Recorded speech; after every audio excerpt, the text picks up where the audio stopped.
մենք մտել ենք մի նոր դարաշրջան եւ շատ արագ ենք այդ դարաշրջանը շատ արագ է գալիս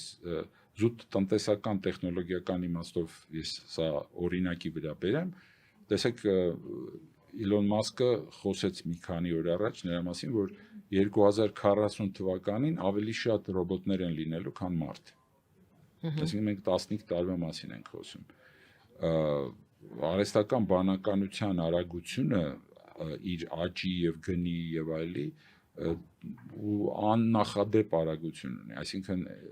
արագությունը որով փոփոխվում են այդ ռոբոտների այսպես ասած ուղեղը հա այսպես ասած այն արագ դա ազդելու է թե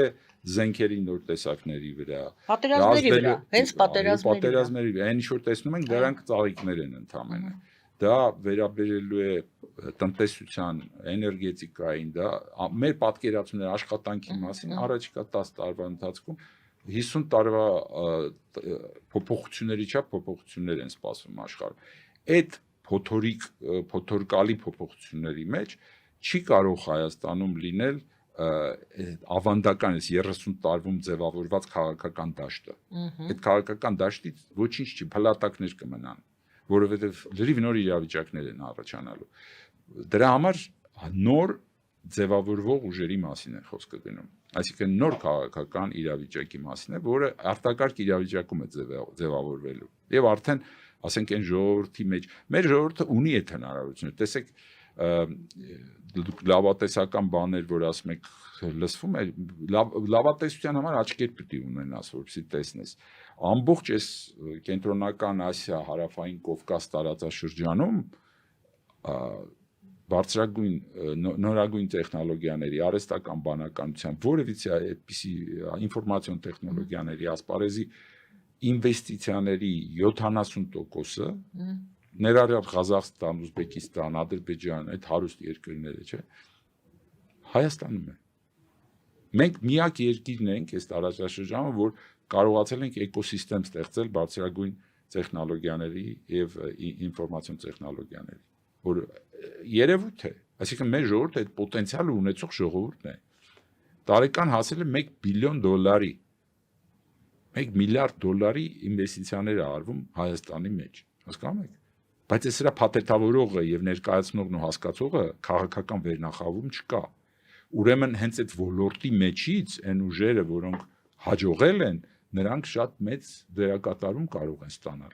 Բայց նրանց քաղաքական աճի խնդիրը կա։ Բացի բիզնես հավակնություններից, որը կարողացել են ցույց տալ, որ Հայաստանում կարող են ընկերություններ լինել, որ կարող են հավակնել $100 միլիոն ներդրման, հետո $600 միլիոն ներդրման։ Սրանք փաստեր են, որ եղել են Հայաստանում, կա,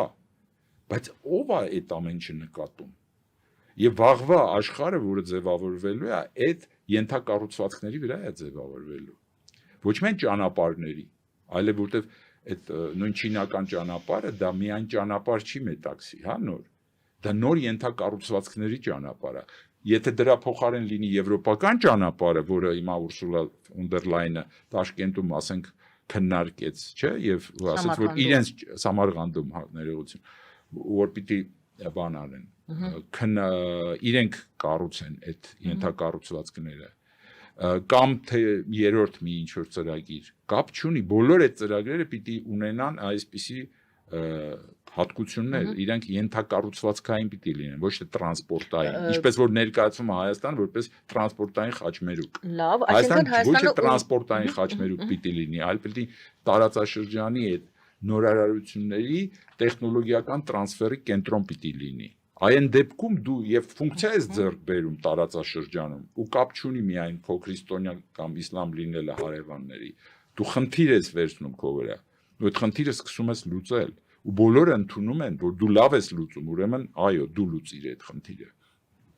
Սա շատ ավելի մեծ փոփոխություններ են։ Այն ուժերը, ովքեր ելի եմ ասում, Տրամպի առաջին ընտրության ժամանակ չկային իր կողքին, իսկ հիմա կան, հենց այդ ուժերն են, որոնք, ասենք, սիլիկոնային հովտում են գտնվում, որոնք նոր փողերն են ամերիկյան, նոր տեխնոլոգիաներն են, եւ դրա հետ նոր, այսպես ասած, գաղափարախոսություն ունեն աշխարհի կառավարման հետ կապված։ Դա հյուսիսում չի, Հյուսիսում չկա այդպիսի գաղափարներ։ Հյուսիսում բացի խորհրդային միության վերականգնման ապուշագույն գաղափարից, որը անհնար գաղափար է, ուրիշ գաղափար չկա, որ մենք գնանք հյուսիս ու բանակցենք, չկա այդ ուժը չի երևում հյուսիսում։ Իրենք խոսում են հնոտից, ինչպես որ Էրդողանն է խոսում հնոտից, հա, իր խալիֆաթը վերականգնելու, հա, իսլամական։ Այս երկու ուժերն էլ մերժվելու են, որտեղ իրենք չունեն ապագայի պատկերացումներ։ Մնացած մրցակցող պրոյեկտների մեջ Հայաստանը պիտի կարողանա գտնի այն ուժերին, որոնց հետ ինքը իր դերակատարումը տարածաշրջանային վերականգնի եւ դրա հիման վրա իր ինքնիշխանությունը պահի։ Դուք փաստորեն ցույց եք տալիս, որ կա այդ պոտենցիալը, այդ ներուժը Հայաստանը ունի։ Այո։ Եզակի բացառիկ ներուժ, որը պետք չի ապացուցել։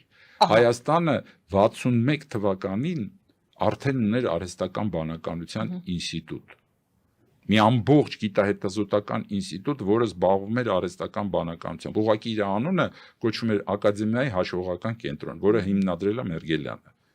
Դուք պատկերացնում եք ինչ տրադիցիա ունենք մենք այդ ամեն ինչի, բայց այսօրվա այսպես ասած դուրս պրծուկները, որոնք այսօր իշխանության են, գիտեն դրա մասին կամ պատկերացում ունեն, թե ոնց փաթեթավորել Հայաստանը աշխարհի հետ խոսակցությունների մեջ։ Ես ասացի, միտքը, կամքը եւ սիրտը։ Այդ երեքը եթե կան, ապա այդ էլիտան կձևավորվի։ Եթե դուք լինելով ազգային ժողովրդական բևեռի խորհրդի անդամ այս մասին խոսում եք, նշանակում է դուք ձեր շրջապատ, ձեր խորհրդի նիստերի ժամանակ եւս խոսում եք։ Եվ ոչ միայն մեր խորհրդի նիստերի, այլև մեր բանակցությունների ժամանակ ենք խոսում տարբեր ուժերի, թե ներհայաստանյան, թե սփյուռքի եւ թե ոչ հայ մեր լոբիստական գործունեությունը, որը գիտեք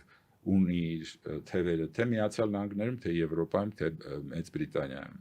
Ուստի ինչ մի քայլ առաջ, ինչ քայլերի մասին կարող ենք խոսել։ Այն ինչ որ ես ասացի, մեր գործունեությունը բաց է, մեր գործունեության ընթացքում մենք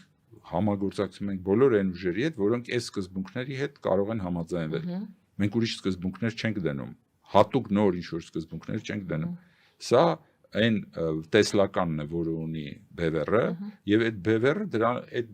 պատկերացումներով քննարկումներ է անում թե Հայաստանի, թե Սփյուռքի, թե օտար ուժերի հետ։ Այսօրվա աշխարհում փաստորեն նոր 4-րդ, երբեմն 5-րդ են ասում, 6-րդ են ասում, նայած ինչպես են հաշվում, բայց 4-րդ արդյունաբերական հեղափոխությունն է տեղի ունենում, որը այս նոր տեխնոլոգիաների հիման վրա մեր պատկերացումները արտադրության, տնտեսության, աշխատանքի մասին կտրուկ փոխվում են, կտրուկ։ Եվ դա կարող է լինել այն ազդակը, այն հենքը, որի վրա Հայաստանը նոր դերակատարում կարող է ստանձնել ոչ միայն երկրի ներսում, այլև տարածաշրջանում։ Եվ եթե Փաշինյանը նայում է իր շուրջը եւ չի տեսնում կադրեր, այո, սա ուրիշ կադրեր են։ Իր կուրության կամ հավկուրության կամ ավելի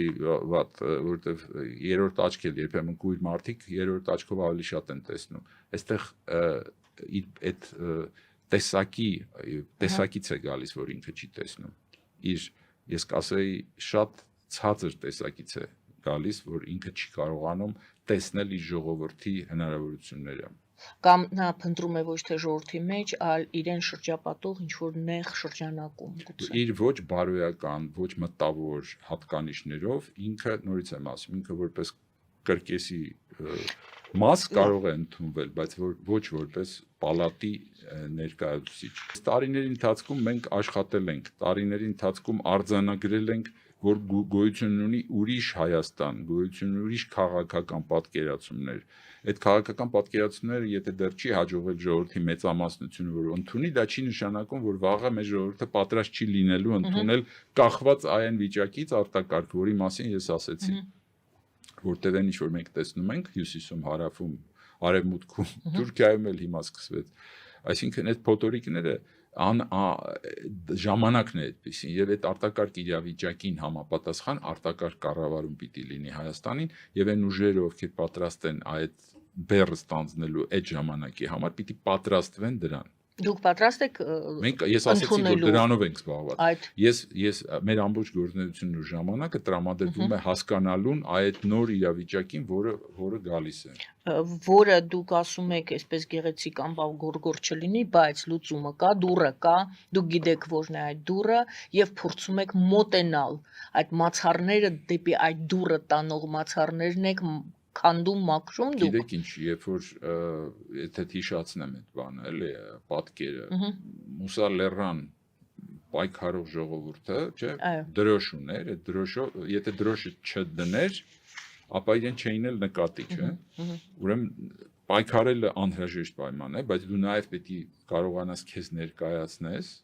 ներքին պայքարը զուգահեռ, կարողանաս ներկայացնել, որ քեզ նկատեն եւ որովհետեւ նորից եմ ասում, սա